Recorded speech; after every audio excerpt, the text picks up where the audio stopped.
Consider the following. Statement 1. Rainfall is one of the reasons for the weathering of rocks. Rainfall जो है वो reason है rock का weathering के लिए. Statement 2. Rain water contain carbon dioxide solution. Rain water में carbon dioxide रहता solution. Statement 3. Rain water contain atmospheric oxygen. Rain water में एटमॉस्फेरिक ऑक्सीजन होता है. Which one of the following is correct in respect of the above statement. इस statement के ऊपर कौन सा स्टेटमेंट सही है? A. Both statement 2 and statement 3 are correct and both of them explain statement 1. Statement 2 और statement 3 correct है और दोनों भी जो है statement 1 को explain करता है. Both statement 2 and statement 3 are correct but only one of them explains statement 1. Statement 2 statement 3 correct है और उसमें से statement 1 explain करता है.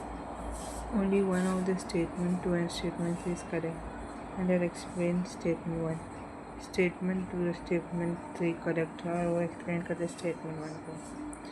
Neither statement 2 nor statement 3 is correct.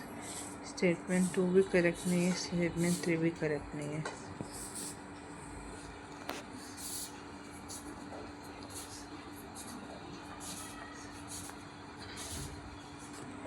So rain water जिसमें कार्बन डाइऑक्साइड प्रेजेंट है सोल्यूशन में, rain water जिसमें एटमॉस्फेयर ऑक्सीजन है. सो रेनफॉल जो है वो रॉक विथरिंग का एक रीज़न है. Statement 1 is correct. Rainfall play a key role in weathering rocks through both physical and chemical processes. Rainfall जो है बहुत ही इम्पोर्टेंट रोल निभाता है रॉक वेदरिंग के लिए, फिजिकल और केमिकल प्रोसेस के लिए. For instance, rainfall water seep into cracks causing rock to expand and contract. Rainfall जो है क्रैक्स में चढ़ जाता है, उसकी वजह से एक्सपांड होता है, कॉन्ट्रैक्ट होता है. Over time this weakness the rock structure, इसकी वजह से रॉक स्ट्रक्चर जो है कमज़ोर होता है. Similarly, in colder region, rainwater freeze inside crevices expand. Cold region में रेन वाटर ठंडा होता है, वो क्रीवाइसेस बना के एक्सपांड होता है. This leads to cracks and eventually break the rocks apart. इसकी वजह से क्रैक्स आता है और रॉक जो है टूट जाता है. Heavy rainfall also washes away looses particle and speeding up erosion. Rainfall जो है वो पार्टिकल लूज करते इरोजन स्पीड अप करता है.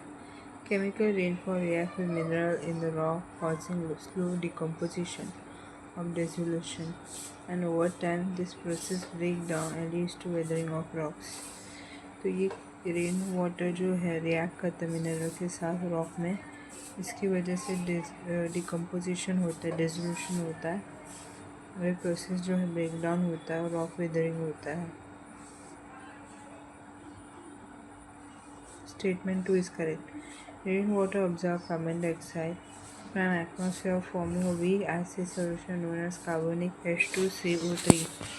तो रेन वाटर जो है वो कार्बन डाइऑक्साइड को ऑब्जर्व करता है एटमॉस्फेयर से और वीक एसिड सॉल्यूशन फॉर्म करता है, जिसको बोलते हैं कार्बनिक acid H2CO3. This acidic rain water react with mineral in rocks leading to chemical withering. Particular limestone carbonate rocks with design acidic solutions. ये एसिडिक रेनफॉल मिनरल के साथ रिएक्ट करते हैं रॉक्स में, इसकी वजह से केमिकल वेदरिंग होता है. लाइमस्टोन और कार्बोनेट रॉक्स में और एसिडिक सोल्यूशन में डिज़ोल्व होता है. This process is responsible for formation of karst landscape cave sinkholes in limestone region. ये जो है प्रोसेस रिस्पॉन्सिबल है कार्स्ट लैंड्सकेप बनाने के लिए, केव्स बनाने के, सिंक होल लाइमस्टोन रीजन में बनाने के लिए.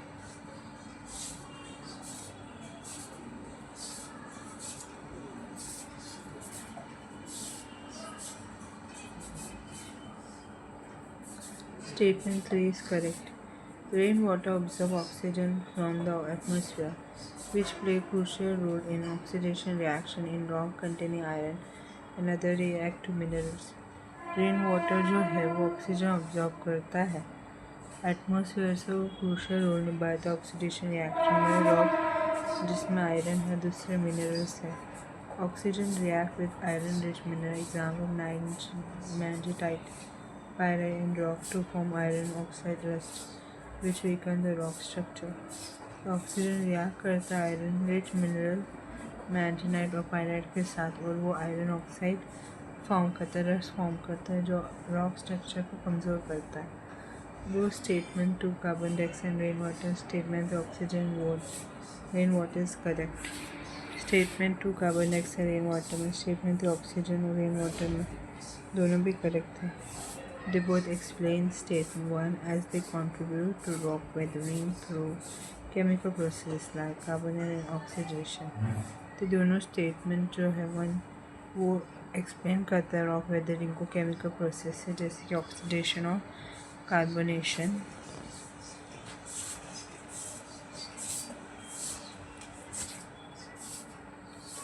Consider the following: pyroclastic debris, ash and dust, nitrogen compound, 4 sulfur compound. How many of above are products of volcanic eruptions? तो यहाँ पे जो है ये स्टेटमेंट है कि कौन सा प्रोडक्ट जो है वॉल्केनिक इरप्शन में से कौन सा ये चारों में से प्रोडक्ट है. Pyroclastic debris, ash, dust, nitrogen compound और सल्फर कंपाउंड. इसमें से कौन सा वॉल्केनिक इरप्शन प्रोडक्ट है. So answer is D, all 4. Volcano is an opening और rupture in earth crust through which molten rocks, magma gases and ash escape from beneath the surface. तो volcano जो है वो ओपनिंग है या फिर rupture है अर्थ क्रस्ट का जिससे मोल्टन रॉक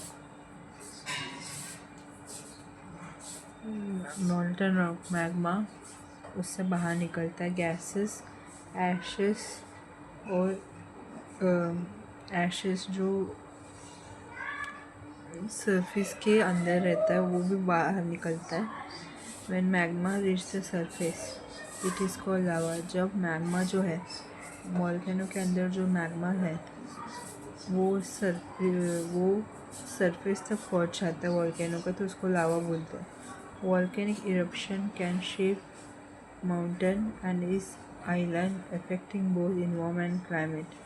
वॉल्केनिक इरप्शन की वजह से क्या होता है माउंटेन शेप आता है और आइलैंड भी बनता है और इसकी वजह से इन्वायरमेंट और क्लाइमेट में दोनों में असर पड़ता है.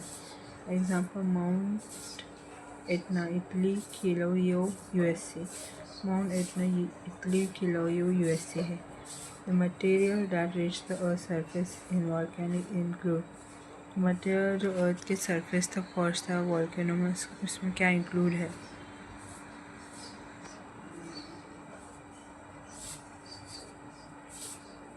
Lava flow, pyroclastic debris, volcano bomb, ash dust, gases such as nitrogen compound, sulfur compound, minor amount of fluorine, hydrogen और argon. तो ये सब बाहर निकलता है. PW only IS super hint. You can try the not approach for all statement. This tests the improbability of negating a statement.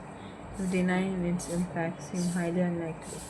Statement is possible true. तो इसमें से जो सभी स्टेटमेंट वो अप्रोच नहीं करता है. ये स्टेटमेंट जो है डिनाई करता है.